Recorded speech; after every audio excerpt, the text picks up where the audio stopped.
నమస్కారం దుర్గా కుమార్ గారు. నమస్కారం సుధాకర్ గారు, మన వీక్షకులకు కూడా నమస్కారం. పాపం ప్రొఫెసర్ నాగేశ్వరరావు గారు బహుశా మీ చిరకాల మిత్రుడేమో, మరి మీకు కోపం రావచ్చు. కాకపోతే ఆయన మరి ఇందాక ఏదో ఒక మాట మాట్లాడారు, సోషల్ మీడియా నిండా కూడా అదే వైరల్గా మారింది. పాసు పుస్తకాల మీద జగన్మోహన్ రెడ్డి గారు ఫోటో వేసుకుంటే తప్పేంటి, ఆయన ముఖ్యమంత్రిగా ఉన్నాడు, ఆయన గెలిపించారు కాబట్టి వేసుకుంటాడు. 10th క్లాస్ సర్టిఫికేట్ల మీద లేకపోతే డెత్ సర్టిఫికేట్ల మీద, బర్త్ సర్టిఫికేట్ల మీద ఎవడో సంతకం పెడితే చెల్లటం లేదా అని పాపం ఏదో కోడిగుడ్డికి మోకాలకి లింక్ పెట్టేదో మాట్లాడాడు. పాపం మీ మిత్రుడు కాబట్టి మరి మీ భాషలో మీరే చెప్పండి, ఆయన చెప్పింది కరెక్టే అంటారా? అంటే ప్రొఫెసర్ నాగేశ్వరరావు గారు ఒకప్పుడు చాలా లాజికల్గాను, చాలా ఒక అర్థవంతమైన మనిషి అండి ఆయన. ఇప్పుడు కాదు, ఆయన 90లో నేను ఉదయంలో డిప్యూటీ చీఫ్ రిపోర్టర్గా ఉన్నప్పుడు ఆయన ఉస్మానియాలో బోధనా సిబ్బందిగా ఉన్నారు. అప్పుడప్పుడు ప్రెస్ నోట్లు పట్టుకొచ్చేవారు, మాతో కూర్చుని మాట్లాడేవారు. అప్పుడు నాగేశ్వర గారికి ఇప్పుడు నాగేశ్వర గారికి చాలా తేడా అనిపిస్తుంది. నేను కూడా అది చూశాను. ఇప్పుడు జగన్మోహన్ రెడ్డి గారు ఆ ఫోటో వేసుకున్నందుకు అది రైతులకి వంశపారంపర్యంగా వస్తున్న ఆస్తి.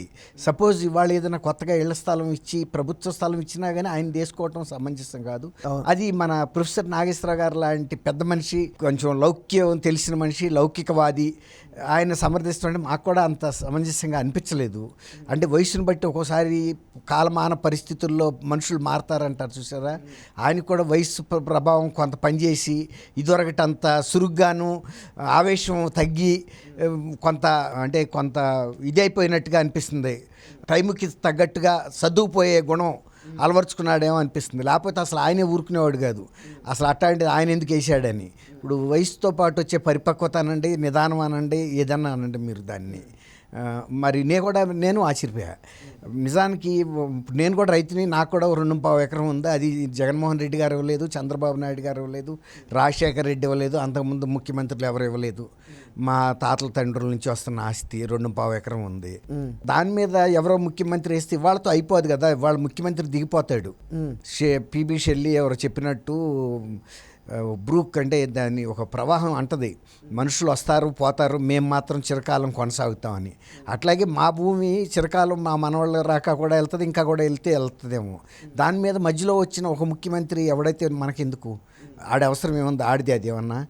అవి ఎవరు వేసినా తప్పే, ఏ ముఖ్యమంత్రి వేసినా బుద్ధి తక్కువ పని అని అంటాను నేను. ఇప్పుడు ఆయన అన్నట్టు అధికారిక సంతకం వేరు, అది ఏమీ అక్కడ వేయట్లేదు. తర్వాత ఆయన అన్నాడు మార్కు లిస్టులో ఎవడో ఆ బోర్డు కార్యదర్శి సంతకం పెడతలేదా అని. కానీ ఇవాళ రేపు మార్కు లిస్టులోను హాల్ టికెట్లోను క్యాండిడేట్ ఫోటోలు కూడా వేస్తున్నారు, ఫోర్జరీలు జరగకుండాను, ఫ్రాడ్ జరగకుండా.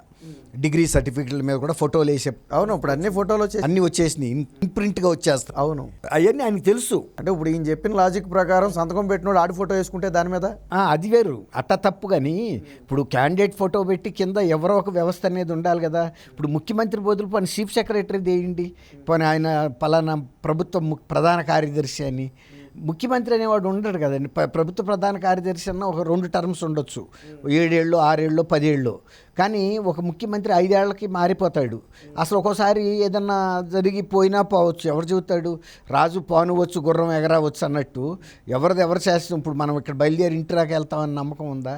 కాబట్టి నేనేది ఏ ముఖ్యమంత్రి వేసినా నేను ఖండిస్తా. ఇప్పుడు ప్రొఫెసర్ నాగేశ్వర గారు దాన్ని సమర్థించాడు కాబట్టి ఆయన మేధావి, గౌరవనీయమైన వ్యక్తి, ఆయన ఏది మాట్లాడినా మనందరం ఒప్పుకోవాలనే సిద్ధాంతాన్ని నేను ఒప్పుకోను. ఆయన మీద గౌరవం ఉన్నప్పటికీ కూడా ఆయన గతంలో అలా ఉండేవాడు. ఇప్పుడు ముద్రగడ పద్మనాభం గారు కూడా గతంలో గౌరవంగా చాలా హుందాగా మాట్లాడేవాడు.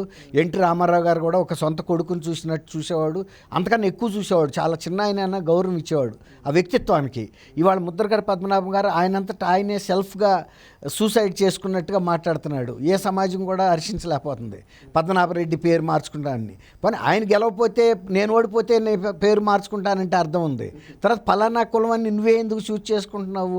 దళిత వర్గాల్లో అనేక కులాలు ఉన్నాయి, అనేక ఉన్నాయి. అసలు అయినా కులం పేరులో పెట్టుకోవాల్సిన అవసరం ఏముంది? పద్మనాభం బదులు పద్మనాభరావు అవ్వు పని, అంతే కదండి, పద్మనాభయ్య అవ్వు. అది అప్పుడు కులం ఆపాదించట్లేదు కదా దానికి. నేను పద్మనాభయ్య అని పెట్టుకుంటాను, అదే నేను పద్మనాభ రెడ్డి అని పెట్టుకుంటానంటే నువ్వేమన్నా రెడ్లకి మరి ఎందుకు నీకు అంత మోజు ఉందా? అంటే ఆయన కూడా రెడ్డిలోకి వెళ్ళిపోవాలి అనుకుంటున్నాడు. అదే నాకు అర్థం కాల. అంటే ఎలాగా అది గెలుస్తారు, అక్కడ కూటమి గెలుతుంది, ఈ వంకతోనన్నా నేను రెడ్డి అయిపోతాను, నన్ను రెడ్డి అని పిలుస్తారని అన్నా ఉందేమో. అదే అన్న సుధాకర్ గారు. ఇంకోటి ఏంటంటే ఇప్పుడు అంటే ఇప్పుడు పద్మనాభం గారు మీ తరం వాళ్ళకి తెలియదు కానీ పద్మనాభం గారు ఒకప్పుడు చాలా గౌరవప్రదమైన వ్యక్తి.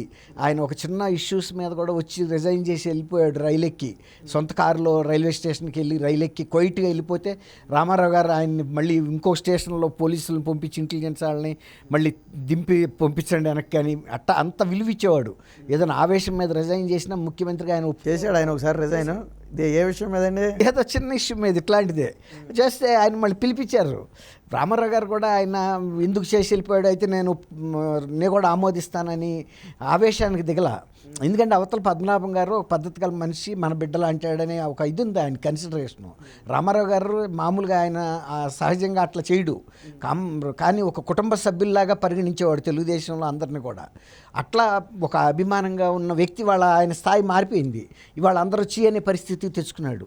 అంటే నేను ఎందుకు చెబుతున్నా అంటే ఇప్పుడు మా మిత్రుడు నాగేశ్వర గారు కూడా గతంలో ఉన్న వాల్యూస్ ఆయన దగ్గర కనపడతల్లా. ఆయన కూడా ఎందుకు ప్రభుత్వంలో యాదృచ్ఛికంగా అయ్యాడు, ప్రజలు ఎన్నుకున్నారంటే అడిగాడు, మార్పు చేసి చూపిస్తానని మార్పు ఇచ్చారు. అవకాశం ఇచ్చినందుకు ఆయన నీకు తెలవదేమో నాగేశ్వర గారికి అంగన్వాడీలో ఇచ్చే గుడ్డు పెంకు మీద కూడా ఆయన ఫోటో ముద్రించుకున్నాడు. పెంకు పగలగొట్టి తింటారు కదండి, అలా మింగరు కదా ఎవడను. రెండోది చిక్కీ కవర్ మీద అండి, అంటే చిక్కీ అంటే మీకు తెలుసో లేదో వేరుశనగ పప్పు, అది దాని కవర్ మీద కూడా ఈయన ఫోటో ఎందుకండి? ఇప్పుడు ప్రజల ధనం ప్రజలకి ఇస్తున్నావు, నీవు కనుక విడిగా ఇస్తే ఏదైనా ఒక ట్రస్ట్ తరపున ఇచ్చారనుకోండి ఎవరన్నా, ఆ ట్రస్ట్కి సంబంధించిన పెద్ద ఆయన పేరు వేస్తున్న అర్థం ఉంది, అది ఆ ట్రస్ట్ డబ్బులు కాబట్టి. ఇది ప్రజల డబ్బులు కదా నువ్వు ఇస్తుంది. నువ్వేమన్నా అది ఇడుపులపై ఎస్టేట్ అమ్మి కొని ఏమన్నా ఇస్తున్నావా? ఇప్పుడు ఇక్కడ ముద్ర ఇందాక ప్రొఫెసర్ నాగేశ్వరరావు గారు చెప్పిన లాజిక్ నాకు ఒకటి అర్థం కాల. అంటే అధికారి సంతకం పెట్టాడు అని మాట్లాడుతున్నాడు ఆయన. అధికారి అనే వ్యక్తి తన రిటైర్మెంట్ వయసు వరకు కూడా ప్రభుత్వంలో పనిచేస్తాడు, ఏ ముఖ్యమంత్రి వచ్చినా సంబంధం లేని వ్యక్తి.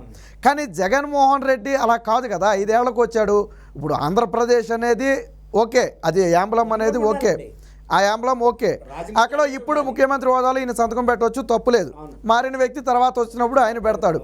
కానీ ఇప్పుడు ఆయన చెప్పిన డెత్ బర్త్ సర్టిఫికేట్లు జీవితకాలం చెల్లుతాయి. ఆయన అన్నాడు కదా మున్సిపల్ అధికారి పెట్టట్లేదా అని. మరి ఈయన ఫోటో వేసి ఇచ్చిన పాస్ పుస్తకాలు జీవితకాలం చెల్లుతాయా?